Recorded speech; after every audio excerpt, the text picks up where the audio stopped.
आप देख रहे हैं न्यू पंजाब न्यूज। के इस उपलक्ष्य में मैं सभी कटरा वासियों को, सभी देशवासियों को, सभी श्रद्धालुओं को श्री माता वैष्णो देवी श्राइन बोर्ड की ओर से शुभकामनाएं देता हूं और इनवाइट भी करना चाहता हूं, बिकॉज जैसा कि सभी लोगों को उम्मीद रहती है और इंतजार कर रहे होते हैं वो शारदीय नवरात्रों का, क्योंकि विशेष इंतजाम श्री माता वैष्णो देवी श्राइन बोर्ड की तरफ से किए जाते हैं। तो इस साल भी पिछले साल से या पिछले नवरात्रि से मैं कहूँगा आगे बढ़कर कुछ एडिशनल जो इनिशिएटिव्स हैं बोर्ड की तरफ से लिए जा रहे हैं। और सबसे पहले तो रेलवे स्टेशन पर एक नया यात्री पंजीकरण केंद्र, यात्रा रजिस्ट्रेशन काउंटर हम शुरू करने जा रहे हैं, जहां पर कल सुबह यानी कि 1 तारीख को 5 बजे से जो है पंजीकरण शुरू होगा और 8 डेडिकेटेड काउंटर्स वहां पर लगाए गए हैं, जिससे कि यात्रा पंजीकरण केंद्रों की कुल संख्या 39 से बढ़कर अब 47 होगी। तो कुल मिलाकर के 47 जगह पर जो यात्री हैं अपना पंजीकरण करा सकते हैं।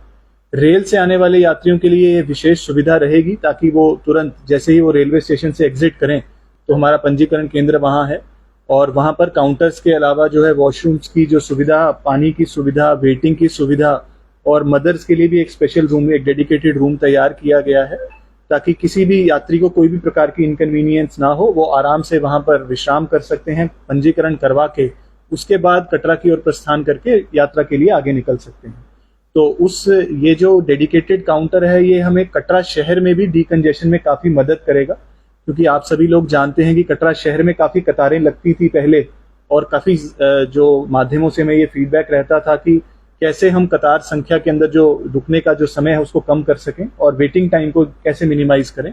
उसी की दिशा में इस कदम को उठाया गया है और हमें उम्मीद है कि इस रजिस्ट्रेशन काउंटर के ऑपरेशनल होने से यात्रियों की कन्वीनियंस में काफी वृद्धि होगी और हम किसी भी प्रकार की जो क्यूज हैं वो कटरा में इस बार नहीं देखेंगे इस नवरात्रों के उपलक्ष्य में। उसके अलावा सिक्योरिटी के लिहाज से एक इम्पॉर्टेंट फीचर हम इस नवरात्रि से इंट्रोड्यूस करने जा रहे हैं, बल्कि कल से ही इंट्रोड्यूस करने जा रहे हैं, जिसके अंदर हम RFID कार्ड्स को रिप्लेस कर रहे हैं, क्योंकि RFID कार्ड्स एक सुरक्षा का बड़ा अहम माध्यम था हमारे लिए और जो 2 साल पहले बोर्ड ने इंट्रोड्यूस किया था, जिसके अंदर हर यात्री पंजीकरण के वक्त जब अपनी डिटेल शेयर करता है तो उसको एक कार्ड पहनाया जाता है, जिसके जरिए पूरे यात्रा मार्ग पर हम यात्री की ट्रैकिंग करते हैं और CCTV सर्वेलेंस से भी यात्रा मैनेजमेंट की जाती है।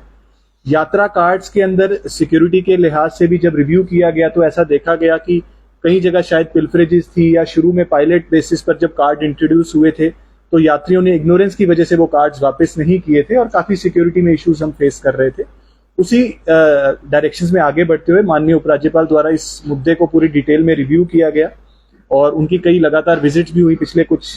2-3 हफ्तों में, और उनके डायरेक्शंस के ऊपर ही इस जो नए यात्री कार्ड को इंट्रोड्यूस किया जा रहा है। तो आपकी जानकारी लिए मैं बताना भी चाहूंगा कि इस किस्म का एक येलो और रेड कलर का कार्ड है, जो कल सुबह जितने भी यात्री जा रहे होंगे यात्रा कार्ड, वो इसी यात्रा कार्ड को लेकर के यात्रा के लिए आगे बढ़ेंगे। और जो पुराना कार्ड था वो इस तरीके का था, आई थिंक अब तक तो आप सभी लोग अवगत हैं इस तरीके से। इस कार्ड को हम फेज आउट कर रहे हैं, तो ये कार्ड 3 तारीख के बाद से वैलिड नहीं रहेगा। तो जो भी यात्री श्री माता वैष्णो देवी दर्शनों के लिए इस नवरात्रि आएंगे, मतलब 3 तारीख से, वो ये जो हमारा नया कार्ड है, इसी नए कार्ड के जरिए ही यात्रा का जो सफर है वो शुरू कर सकेंगे। पुराने कार्ड्स को हम फेज आउट कर रहे हैं। तो हमारी कोशिश यही है कि जो संख्या नंबर्स फिक्स्ड हैं, 50,000 की जो यात्रा सीलिंग है, उससे ज्यादा यात्री किसी भी समय पर ट्रैक पर ना हो, और जो जोन वाइज भी हमने कैरिंग कैपेसिटीज डिफाइन की हैं, उन कैरिंग कैपेसिटीज को भी स्ट्रिक्टली फॉलो किया जाएगा। तो इस सिक्योरिटी मेजर को इंट्रोड्यूस करना एक इंपॉर्टेंट हमारा जो एजेंडा है इस शारदीय नवरात्रि का बोर्ड की डायरेक्शंस पर, उसको हम इस बार एक्टिवेट करने जा रहे हैं। उसके अलावा जो हमारे स्टैंडर्ड नवरात्रि अरेंजमेंट्स रहते हैं सभी यात्रियों के लिए, वो इस साल भी उसी तरीके से अवेलेबल रहेंगे। चाहे वो भोजनालयों में हमारे व्रत संबंधी जो खाने की व्यवस्था होती है, सभी भोजनालयों में उसी प्रकार से अवेलेबल रहेगी। पीने के पानी की व्यवस्था के भी कुछ काउंटर्स हमने इस साल एडिशनल किए हैं, ताकि किसी प्रकार की इनकन्वीनियंस ना हो। स्वच्छता की हमारी ड्राइव पिछले 2 हफ्ते से बरकरार है, जारी है, और हमारे जितने भी सीनियर ऑफिसर्स हैं सभी सेक्टर्स में, सभी जोन्स में दिन में और रात में इंस्पेक्शंस कर रहे हैं, ताकि जितनी भी यात्री संबंधी व्यवस्थाएं हैं, चाहे वो पीने के पानी की हो, टॉयलेट्स की साफ सफाई हो, लाइटिंग की व्यवस्था हो रात के समय में, उन सभी चीजों पर हम काम कर रहे हैं। जो व्हाइट वॉशिंग और फेस लिफ्टिंग का काम है वो भी तकरीबन मुकम्मल होने जा रहा है और आने वाले 2 दिनों में उसको कंप्लीट कर लिया जाएगा। यात्रियों को देश विदेश से जो फूल लाए जाते हैं उससे जो साज सजावट होती है उसकी बड़ी उम्मीद रहती है इस नवरात्रि पे। तो उसका भी काम पिछले एक हफ्ते से चल रहा है और हमारे पूरे ट्रैक पर जो है साज सजावट हम कल शाम तक, हमारी कोशिश है, या ज्यादा से ज्यादा 2 तारीख तक उसको कंप्लीट करेंगे, ताकि 2 को भी जो यात्री इस बार यात्रा करेंगे, बिकॉज 2 भी छुट्टी आ रही है, तो हम अज्यूम करते हैं कि शायद 2 तारीख से भी उस तरीके का यात्रा की भीड़ हमें देखने को मिलेगी। तो उसके मद्देनजर जो है जो सजावट का काम है वो 2 तारीख को ही हम सब कंप्लीट करेंगे, ताकि यात्रा को किसी प्रकार की प्रॉब्लम ना हो और वो एक अच्छा अनुभव, जैसा उम्मीद करते हैं, वो अनुभव लेकर के लौटे। सर, इसके साथ ही 3 ऑलरेडी लंगर जो है डेडिकेट यात्रियों को किए गए हैं और एज पर the direction of the chairman साहब, एलजी साहब, तो लंगर के लिए की जो एक अनाउंसमेंट की गई कि अर्धकुंवारी परिसर में लंगर जो है डेडिकेट किया जाएगा, कहाँ तक उसका कार्य पहुंचा, भोजन की लिस्टों का किस तरह का मामला रहेगा, कब तक डेडिकेट श्रद्धालुओं को दिया जाएगा? देखिए, आपने सही कहा कि 3 लंगर व्यवस्थाएं पहले से ही चल रही हैं हमारी ताराकोट, सांझी छत और भैरोंजी में, और कुल मिलाकर के अगर हम देखें अमूमन 10 से 12 हजार यात्री निरंतर जो है इस लंगर सेवा का लाभ ले रहे हैं। और इसी दिशा में आगे बढ़ते हुए इस बार माननीय अध्यक्ष महोदय ने ये फैसला किया है कि अर्धकुंवारी में भी एक नई लंगर सेवा शुरू की जाए, क्योंकि अर्धकुंवारी एक बहुत ही मुख्य पड़ाव है। चाहे आप बाणगंगा के रास्ते सफर कर रहे हैं, चाहे आप ताराकोट के रास्ते सफर कर रहे हैं, किसी भी माध्यम से सफर कर रहे हैं, तो अर्धकुंवारी जो है एक इम्पोर्टेंट जंक्शन रहता है, जहां लोग शायद कई बार पवित्र गर्भजून गुफा के दर्शन के लिए भी इंतजार कर रहे होते हैं। तो उस पॉइंट पर एक नया जो लंगर सेवा है उसको हम शुरू कर रहे हैं। उसका काम जो है, वो जो सिविल कंस्ट्रक्शन पार्ट है, वो सारा काम कंप्लीट कर लिया जा चुका है और 3 तारीख सुबह से पवित्र पहली नवरात्रि के पवित्र दिन पर उसकी हम शुरुआत करेंगे। और जो हमारी नई बिल्डिंग शीतला भवन के नाम से जो हाल ही में जिसका काम कंप्लीट हुआ है, जो एम्प्लॉय अकोमोडेशन है, उसके जो टेरेस लेवल पर इस अर्धकुंवारी के लंगर कॉम्प्लेक्स की शुरुआत की जा रही है। और हमें उम्मीद है कि यात्रियों की तरफ से हमारे स्टाफ को भी प्रोत्साहन मिलेगा इस नए इनिशिएटिव के लिए। और भैरोंजी के लंगर की तर्ज पर 2 शिफ्ट्स में ये लंगर अवेलेबल होगा, सुबह 7 बजे से लेकर दोपहर 3 बजे तक और शाम 4 बजे से रात के 12 बजे तक। तो इन 2 शिफ्ट्स में जो है लंगर निःशुल्क जैसे पहले उपलब्ध रहता है, वैसे ही सभी यात्रियों के लिए उपलब्ध रहेगा। जी, नवरात्रों में आने वाले श्रद्धालुओं से भीड़ ज्यादा दिनों में नवरात्रों में रहती है। भवन पर किसी तरह का भीड़ को लेकर प्रवास ना हो, मैनेजमेंट पूरी तरह से देख रहे, किस तरह के अरेंजमेंट किए कि यात्री बड़े आराम से मार्ग दर्शन कर सके? देखिए, सिक्योरिटी रिव्यू की काफी डिटेल्ड मीटिंग्स पहले भी हुई हैं। इनफैक्ट माननीय उपराज्यपाल ने भी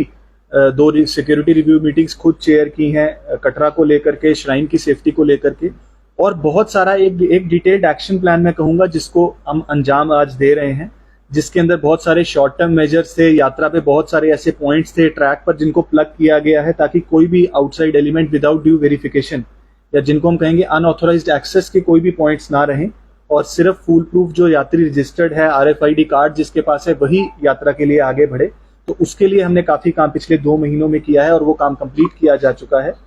सिक्योरिटी इक्विपमेंट ऑगमेंटेशन के लिए कहीं कहीं एक्सरे बैगेज स्कैनर्स को ऑगमेंट करने की बात थी, या पुराने एक्सरे बैगेज स्कैनर्स को ठीक करवाने की बात थी। उसके दिशा में भी हम काफी आगे बढ़ चुके हैं और आने वाले कुछ दिनों में उसके अंदर भी हम इम्प्रूवमेंट्स देखेंगे।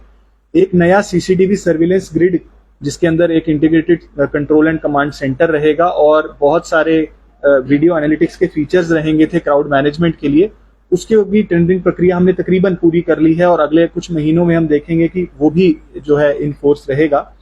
उसके अलावा जो रूटीन सिक्योरिटी मेजर्स रहते हैं, जैसे कि एक बीट सिस्टम हमारा जो भवन पे एक्टिवेटेड रहता है, ताकि नियंत्रित भीड़ ही मां वैष्णो देवी के दर्शनों के लिए जाए, और एक सर्कुलर फ्लो ऑफ पिलग्रिम्स हम भवन पर मेंटेन करें। उसके लिए CRPF, पुलिस और आर्मी के साथ जो कोऑर्डिनेशन मीटिंग्स वो हो चुकी हैं, और SDM साहब की डायरेक्शंस पर एक बीट सिस्टम, जैसा मैंने कहा, तो उसके लिए भी बाय नेम जो डिप्लॉयमेंट्स हैं वो आज या कल में इशू होनी शुरू होंगी।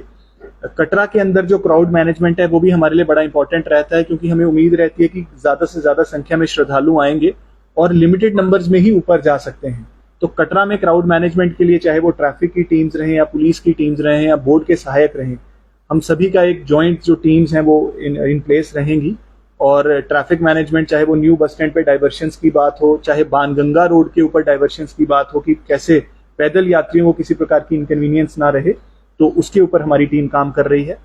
बाणगंगा जो दर्शनी ड्यूटी है, वहां पर भी हमारा एक नया जो है क्यू कॉम्प्लेक्स, उसकी भी तैयारी चल रही है, जिसके अंदर पहले हम देखते थे कि गर्मी में या बारिश के दिनों में यात्रियों को वेट करने में काफी इनकन्वीनियंस होती थी। तो उस क्यू कॉम्प्लेक्स का भी 50% काम कंप्लीट हो चुका है। तो जितने भी लोग उस ग्राउंड फ्लोर पे वेट कर रहे होंगे, उनको इस प्रकार की कोई इनकन्वीनियंस इस नवरात्रि में नहीं होगी। और RFID कार्ड्स की जो फ्रिस्किंग है और उसकी जो चेकिंग है उसको भी हम इम्प्रूव करने के लिए एडिशनल हैंड स्कैनर्स इस बार दे रहे हैं, ताकि कम से कम समय में स्कैन होकर यात्री अपने भवन की तरफ आगे बढ़ दिव्यांग श्रद्धालुओं को बैटरी कार तो निःशुल्क उपलब्ध हो रही है, क्या पिछली नवरात्रों की तर्ज पर उन्हें नीचे से घोड़ा भी मिले? देखिए, ऐसा है कि दिव्यांग श्रद्धालुओं के लिए कई जो है सिक्योरिटी मेजर्स को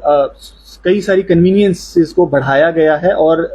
हर साल या हर नवरात्रि पर कुछ एडिशनल मेजर्स बोर्ड की तरफ से लिए जाते हैं। और इस साल जैसा आपने फरमाया कि अब दिव्यांग श्रद्धालुओं के लिए बैटरी कार सुविधा पूरा साल निःशुल्क बोर्ड की तरफ से अवेलेबल है। और साथ ही साथ एक विशेष हेल्प डेस्क नवरात्रि में सेटअप किया जाता है इन श्रद्धालुओं के लिए, जो हर नवरात्रि की तरह इस साल भी निहारिका में भी एक विशेष हेल्प डेस्क और भवन पर भी इसी तरीके का हेल्प डेस्क रहेगा, जो सभी तरह की सेवाएं यात्री दिव्यांग श्रद्धालुओं को प्रायोरिटी पर और निःशुल्क देने की हमारी जो कमिटमेंट है बोर्ड की, वो इस नवरात्रि में भी कायम रहेगी। और प्रायोरिटी दर्शन के लिए भी एक विशेष टीम हमारी भवन पर रहेगी, ताकि ऐसे हमारे श्रद्धालुओं को किसी प्रकार की इनकन्वीनियंस न हो। सर, नवरात्रों में जो सीनियर सिटीजन है, चाहे कोई बीमार यात्री अगर आता है ऑन स्पॉट, उसको फैसिलिटीज चाहे चौपर की, बैटरी कार सर्विस के भवन पर रहने की, उनके लिए किस तरह की व्यवस्था है? देखिए, सीनियर सिटीजन्स के लिए एक विशेष कोटा जो है हमारी ऑनलाइन सर्विसेज में पिछले 2 महीने से एप्लीकेबल है, चाहे वो बैटरी कार की सुविधाएं हो, चाहे वो रोपवे की सुविधाएं हो। तो इसके अंदर सीनियर सिटीजन्स और दिव्यांग दोनों किस्म के श्रद्धालु जो है वो कवर्ड हैं, और उन सभी को जो है प्रायोरिटी सर्विसेज ऑन स्पॉट भी हमारे काउंटर मैनेजमेंट सिस्टम से अवेलेबल रहेंगी।